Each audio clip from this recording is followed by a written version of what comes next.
Welcome to the St. Thomas More Lynchburg's Homily Podcast. We join Father John Christian as he brings his insight and application to the readings for the fifth Sunday in Lent.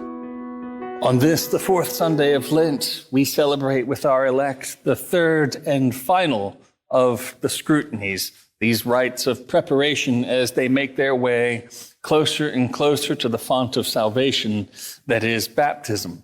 And so throughout these three scrutinies, we have seen this recurring pattern of stark contrast. We've seen it permeated by these themes of light and darkness, if you will. With the woman at the well, we see the illumination of her soul and conscience. With the man born blind, we see him coming out of the darkness of blindness and into the light of vision. And so with Lazarus, we see Lazarus coming out of the darkness of the depth of the cave, or of the tomb rather, to the light of day, the light of life. This recurring motif of stark contrast, light and dark. And this is the starkest of them all. For at the beginning, with that first scrutiny, as we reflected on the woman at the well, it was thirst and quenching.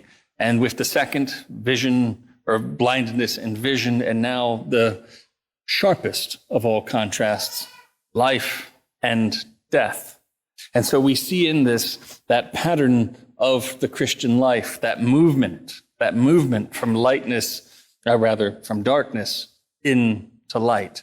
And we see now the most profound ramification of that, if you will. For while our Lord Jesus Christ comes to make us holy and whole, we see that he can bridge all gaps.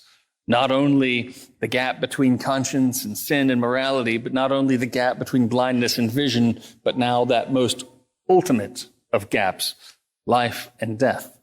A reality of our human existence is the certainty of our death. To be alive means that ultimately there will be death. And this isn't a morbid thing, it's merely reality, the reality of our existence.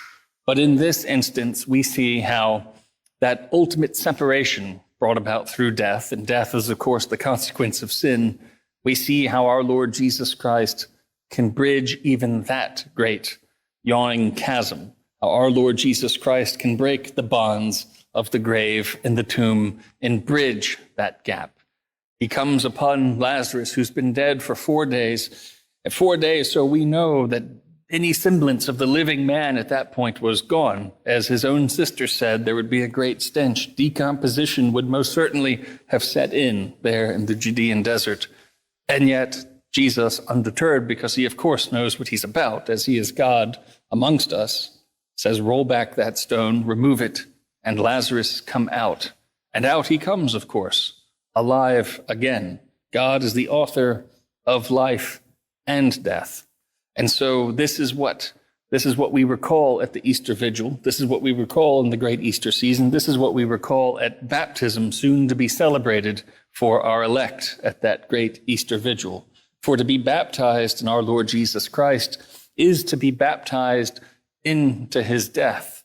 Many of the ancient baptistries in the early church resembled tombs. They were hewn out of rock and very much looked like a sarcophagus where one would inter a dead body. And so baptism always has that certain element of a death to it. But to be baptized into the death of our Lord Jesus Christ means then, by necessity, to be baptized into his resurrection, coming up and out of the tomb. We see this prefigured in Lazarus. We will celebrate this, of course, at Easter, when our Lord Jesus Christ himself is raised from the dead.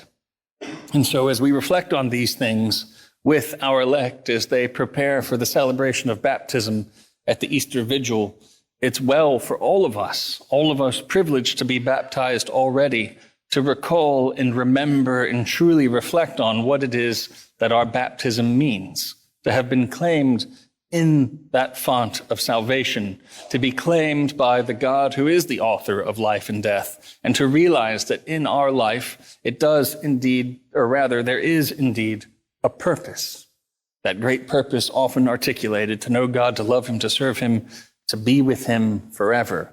That is what we are ordained for from the moment of our baptism onward. And so when we look at the person of our Lord Jesus Christ, we see he who can unite all separations. For that is essentially what death is. It is the separation of the soul from the body. It is brought about, we see this with the consecration of the elements of the altar. We consecrate the body and blood separately because, of course, it was the exsanguination of our Lord upon the cross that brought about his death. If you lose enough lifeblood, you most certainly die.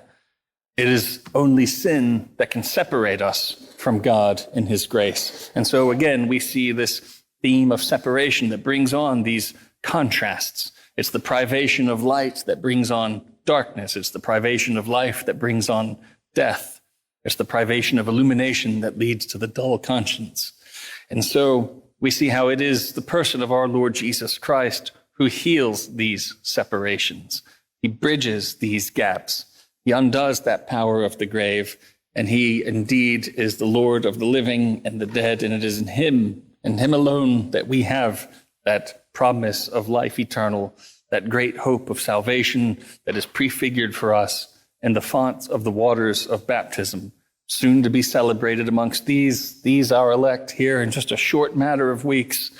So as we prayerfully support them as they move closer and closer to that moment, as we all make our way closer and closer to the great climax of the liturgical year, that is the passion and resurrection of our Lord Jesus Christ, it's something that each and every one of us as a Christian ought to hold in mind, think on, reflect on, discern on, pray on, and meditate on. The very reality of the person of our Lord Jesus Christ, who came to be with us and came to join us, not only in our mortal death, but to join us to his resurrection.